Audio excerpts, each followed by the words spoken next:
Nos conectamos con el doctor Ramiro García, reconocido penalista capitalino. Ramiro, buenos días. El 18 de julio ya cantan la pena dentro de la sentencia que ya ha sido declarada, culpabilidad para Carlos Poli, pero ya el 18 de julio le dicen cuál es la pena. Cuéntanos un poquito, tú que estudias Derecho Internacional también, cómo se maneja el sistema penal en los Estados Unidos. Primero, que quienes determinan si hay culpabilidad o no, no es el juez de la causa ni un tribunal de jueces, sino más bien un jurado, en donde incluso hay personas que no son abogados, y luego ya le corresponde al juez determinar, acumulando todo, cuál es la sanción propiamente dicha. Cuéntale un poco a la gente cómo se maneja la justicia estadounidense y luego para seguir desarrollando el tema. Bienvenido, Ramiro, buenos días. Buenos días, Alfonso, muchas gracias por la invitación. Un saludo para todos los oyentes. No sé si me escuchan. Sí, perfecto, perfecto, Ramiro. Se te escucha muy bien. Adelante. Se congelan. Sí, puede ser de que estés recibiendo un poquito retrasada nuestra señal. Observo que es así, pero en todo caso la nitidez de tu exposición en los primeros segundos que hablaste fue absolutamente clara, nítida, así que adelante, por favor. ¿Estamos mejor? Sí, dale, para adelante. No sé si pudiste escuchar mi primera pregunta. Sí, me preguntaba me pedías que haga una explicación sobre cómo funciona el sistema procesal anglosajón en relación al romano germánico, que es el que nosotros tenemos, el sistema continental. En el sistema anglosajón, en primer lugar, cobra mucha importancia el precedente jurisprudencial, por un lado, y la evidencia, la prueba, por otro. Tanto es así que se delega a la ciudadanía a través de jueces legos, es decir, de jueces no formados jurídicamente, el tomar la decisión que en materia penal puede ser de culpable o no culpable, guilty o no guilty, no de inocente, es culpable o no culpable. Cualquier cosa que no implique culpabilidad implica no culpabilidad y por tanto se asimila a la inocencia. La carga de la prueba en el sistema anglosajón es muy fuerte. Es decir, la carga de la prueba corresponde exclusivamente a la fiscalía, que es el acusador exclusivo en el sistema procesal anglosajón, a diferencia del sistema romano germánico que permite que no solamente sea la fiscalía, sino también el acusador particular el que intervenga como parte procesal. En el caso del sistema anglosajón, se escoge 12 personas no formadas jurídicamente para que escuchen los alegatos, las pruebas y tomen una decisión. Decisión que, insisto, puede ser de culpabilidad o no culpabilidad. Con esa decisión de culpabilidad o no culpabilidad, le corresponde entonces al juez, que ese sí es un jurista, modular la pena. Es decir, en base del veredicto de culpabilidad de los jurados respecto de los cargos formulados, el juez modula la pena y establece qué cantidad de años le corresponde cumplir al procesado. En el caso de Carlos Poli, Fiscalía presentó 6 cargos y el jurado le encontró culpable de los 6 cargos.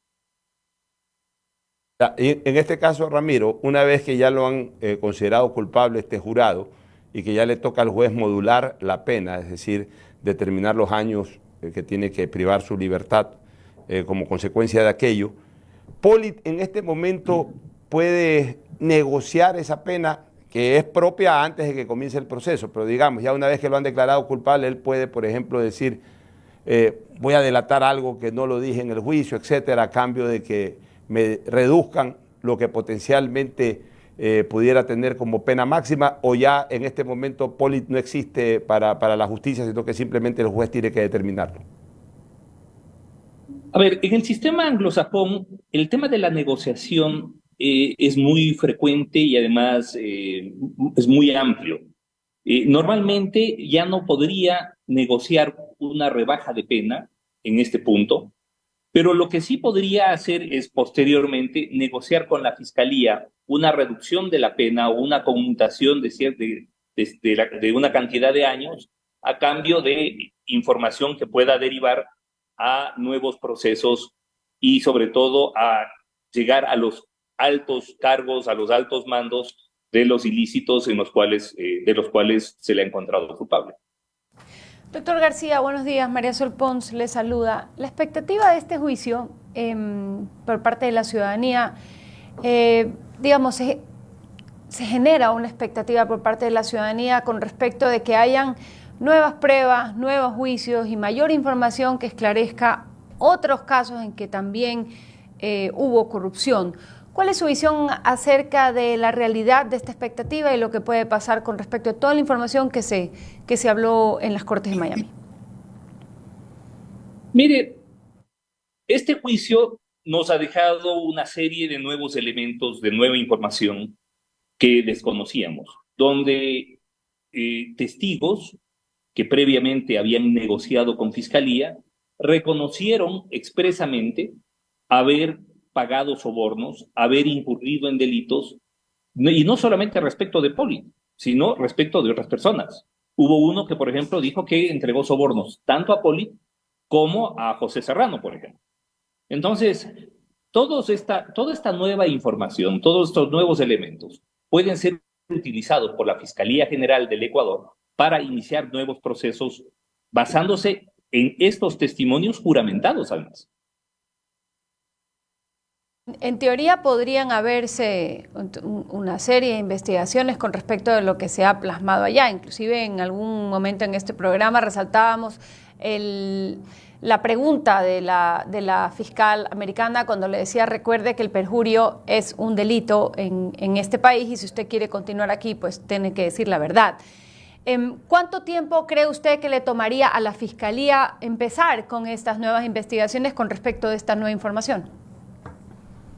Mire, están los testimonios, pero por otro lado, me imagino yo que Fiscalía estará solicitando que además de esos testimonios se presente la evidencia de esos pagos. Estamos hablando de pagos millonarios, entonces son cosas que no se pagan de bolsillo a bolsillo.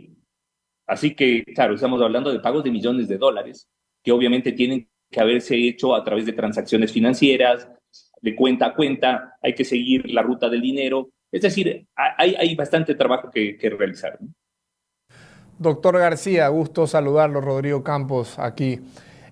Una pregunta en cuanto a la parte estratégica de cómo presenta el caso Carlos Politel. Se introduce como inocente inicialmente. ¿Usted cree que esto fue algo estratégico porque luego termina admitiendo ciertas pruebas o ciertos testimonios de ciertos testigos, vale la redundancia, pero cree que hay algo ahí o simplemente fue cómo se desenvolvieron las cosas? Mire, yo veo que la estrategia de defensa de Poli fue muy mal planteada, desde mi punto de vista. Él no hace una declaración de culpabilidad, por lo tanto, no reconoce, por un lado, su responsabilidad y por otro lado, no colabora con la Fiscalía. Él le apuntaba a que le iban a declarar inocente. Es más, durante los 2 primeros días, la estrategia de sus abogados fue desacreditar la credibilidad de los testigos.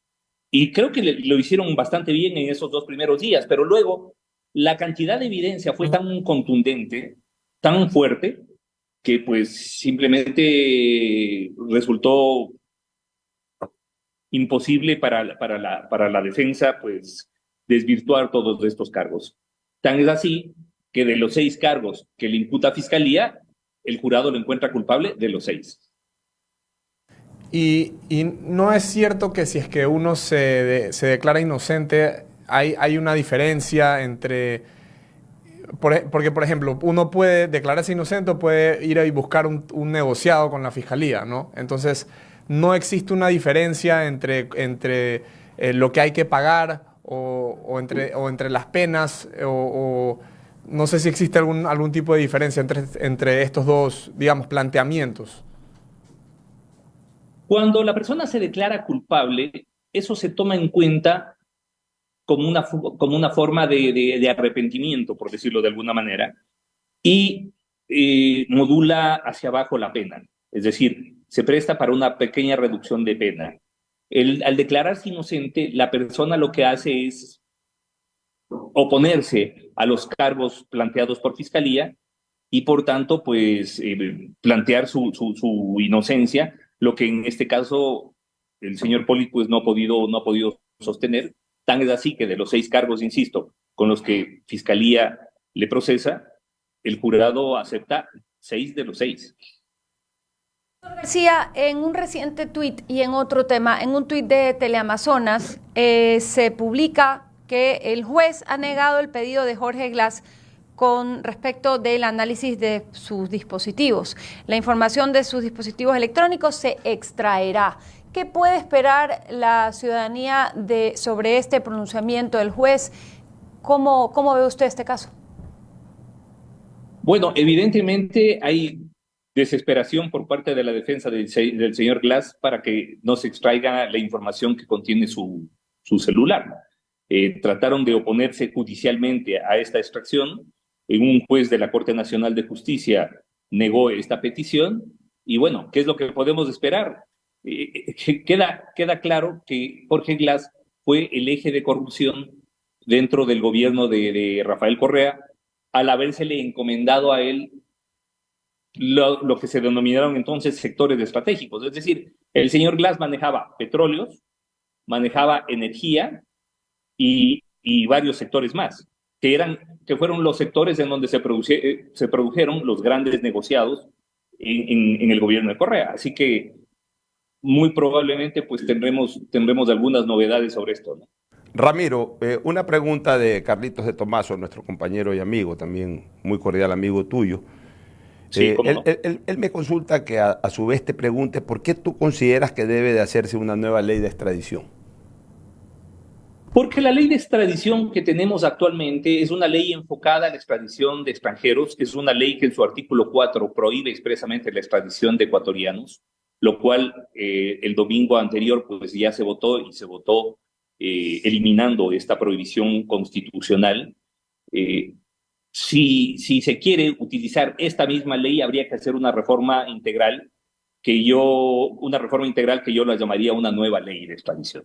Yo creo que es necesario especificar mucho mejor el procedimiento, los requisitos y los límites de la extradición. Me parecería que sería actuar totalmente al apuro el utilizar la ley de extradición vigente actualmente. Ahora, Ramiro, sin perjuicio de que entra inmediatamente una vez publicado en el registro oficial el resultado de las elecciones o de la consulta popular de hace 15 días, y en el momento en que entra ya aquello en vigencia, la extradición a un ecuatoriano, a solicitud al país sobre un ecuatoriano de un proceso de extradición, ya puede darse, cosa que hasta este momento todavía no, porque la Constitución lo está prohibiendo de manera expresa. Y aquí se aplica un principio jurídico que tú y yo lo conocemos perfectamente, de que lo accesorio sigue la suerte de lo principal. Es decir, en el momento en que hay la reforma constitucional, aunque todavía no esté reformada la ley, igual prevalece la norma constitucional. Pues yo comparto contigo, hay que empatarla finalmente, ¿no? Hay que empatarla finalmente. Pero, insisto, yo he leído la ley de extradición, que es una ley de extradición publicada en el año 2000. Me parece que contiene preceptos demasiado laxos, demasiado amplios.